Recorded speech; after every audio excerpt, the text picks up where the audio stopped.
Hi hello నమస్తే. నేను కృష్ణాంజనేయులు. ఆంధ్రప్రదేశ్లో రెండు భిన్నమైనటువంటి రాజకీయ పార్టీల గురించి, ఇద్దరు భిన్నమైనటువంటి నాయకుల గురించి ఇప్పుడు విస్తృతంగా చర్చ జరుగుతుంది.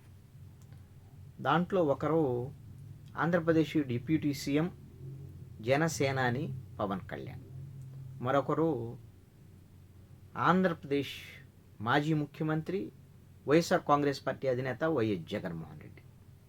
ఏంటి వీళ్ళిద్దరి యొక్క రాజకీయము, వీళ్ళిద్దరి యొక్క వ్యవహార శైలి, వీళ్ళ రాజకీయ ఎజెండా ఏ విధంగా ఉంది అనేటువంటి అంశము ఇప్పుడు చర్చనీయాంశంగా మారింది.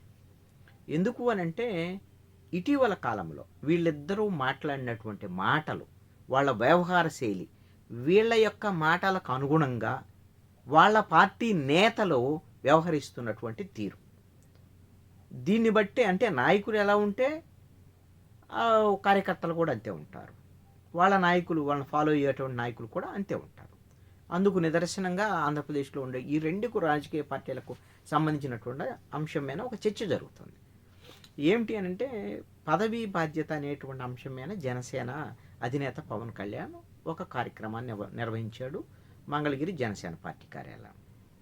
వాళ్ళ నాయకులు ఎవరైతే ఉన్నారో నామినేటెడ్ పోస్టులు, ఎమ్మెల్యేలు, ఎంపీలు, ఈ విధంగా ఎవరెవరైతే పదవీ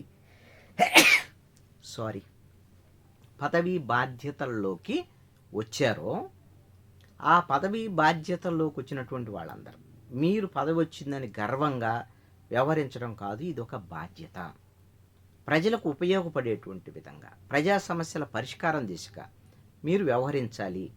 అహంకారపూరితంగా వ్యవహరించొద్దు.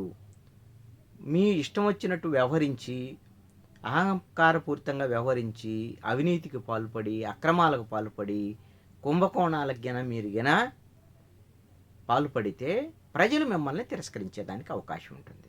ప్రజలు తిరస్కరణకి మీరు గురయ్యారు అంటే పార్టీ ప్రజల తిరస్కరణకు గురైద్ది.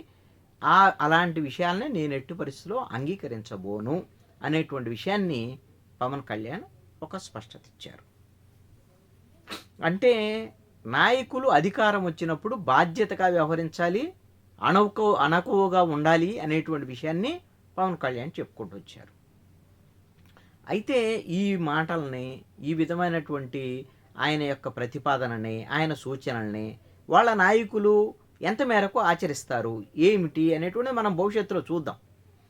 కరప్షను వీటికి సంబంధించినటువంటి విషయంలో ఇప్పుడు ఆల్రెడీ కూటమి ప్రభుత్వం వచ్చి సంవత్సరం 9 నెలలైంది. ఈ ప్రభుత్వంలో ఎవరైతే జనసేనకు సంబంధించినటువంటి 21 మంది ఎమ్మెల్యేలు, 2 ఎంపీలు భాగస్వాములు అయి ఉన్నారు. ఎంతో కొంత కరప్షన్కి సంబంధించినటువంటి ఎలిగేషన్స్ అధికారంలో ఉండేటువంటి వాళ్ళ అందరి మీద వస్తాయి. అందుకనే జనసేనకు సంబంధించినటువంటి ఒక 9 మంది ఎమ్మెల్యేలు వీళ్ళ పనితీరు ప్రజా వ్యతిరేకంగా ఉంది, ప్రజలు వీళ్ళ మీద వ్యతిరేకంగా ఉన్నారు, కొంతమంది సెటిల్మెంట్స్లో ఉన్నారు, కొంతమంది అవినీతికి కూడా పాల్పడుతున్నారు అనేటువంటి అంశాలు కూడా పవన్ కళ్యాణ్ దృష్టికి వచ్చాయి. దీంతో పవన్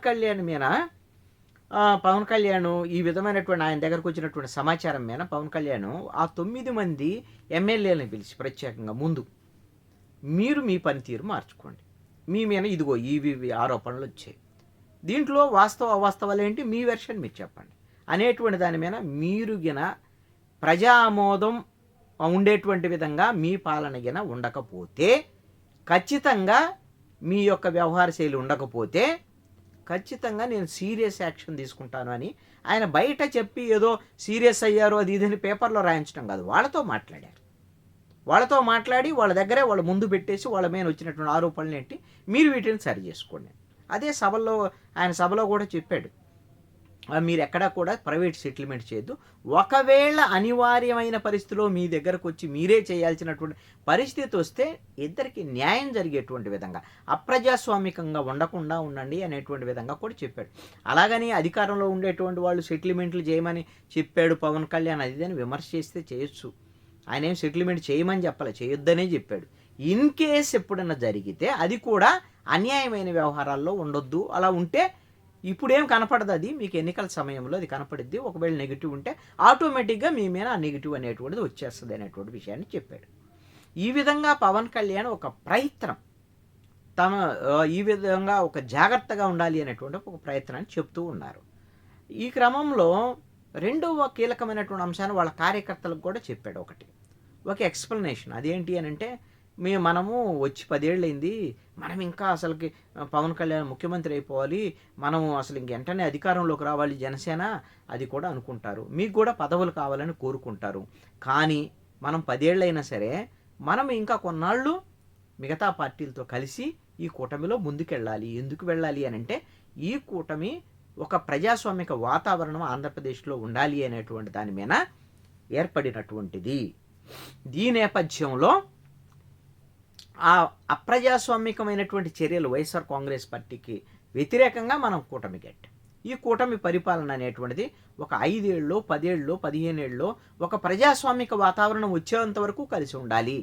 అప్పటి వరకు లేదు అనంటే మళ్ళీ అప్రజాస్వామికమైనటువంటి పాలనకు సంబంధించినట్టు వాళ్ళు వచ్చేదానికి అవకాశం.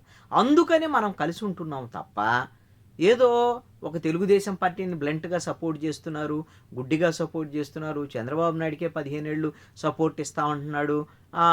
వాళ్ళే ముఖ్యమంత్రి ఉంటే మరి పవన్ కళ్యాణ్ ఎప్పుడు ముఖ్యమంత్రి కావాలి? ఇలా ఆలోచిస్తే మనం ముందుకు వెళ్ళలేము. ఇదేదో ఒక రోజులో అలా పార్టీ పెట్టేసి ఇలా అధికారంలోకి వచ్చేటువంటి విధంగా వైఎస్ఆర్ కాంగ్రెస్ పార్టీ ఇలా కాదు. వాళ్ళకి అన్యాయంగా అక్రమంగా చేసినటువంటి రాజశేఖర రెడ్డి టైం నుంచి ఆ క్విడ్ ప్రోకో ద్వారా సంపాదించిన డబ్బులు, ఇక్కడ అక్రమ ఆస్తులు ఇవన్నీ ఉన్నాయి. ఆ విధంగా ఓవర్ నైట్లో కొద్ది సంవత్సరాల్లోనే వాళ్ళు అధికారంలోకి రాగలిగారు. మళ్ళీ అధికారం వాళ్ళు తప్పులు చేశారు కాబట్టి పోయింది. మనం అలా రాలేము. ప్రజా ఆమోదం కోసం మనం పనిచేస్తూ వెళ్ళి మనం ఉన్నతమైనటువంటి స్థానాల్లోకి వెళ్ళేటువంటి ప్రయత్నం చేయాలి అనేటువంటి ఒక కన్విన్సింగ్ చేసేటువంటి ఒక ప్రయత్నం కూడా పవన్ కళ్యాణ్ వాళ్ళ కార్యకర్తలకు చేశాడు. ఎందుకోసం అంటే ఒకవైపున వైఎస్ఆర్ కాంగ్రెస్ పార్టీ చెప్తూ వస్తుంది కదా, పవన్ కళ్యాణ్ తెలుగుదేశం పార్టీ కోసం పనిచేస్తున్నాడు, చంద్రబాబు నాయుడే ముఖ్యమంత్రి అంటున్నాడు, ఇక పవన్ కళ్యాణ్ ముఖ్యమంత్రి కాడు అంటే జన సైనికులందరినీ కూడా తాకట్టు పెట్టేశాడు తెలుగుదేశం పార్టీకి. ఇలాంటివన్నీ చాలా ఆరోపణలు.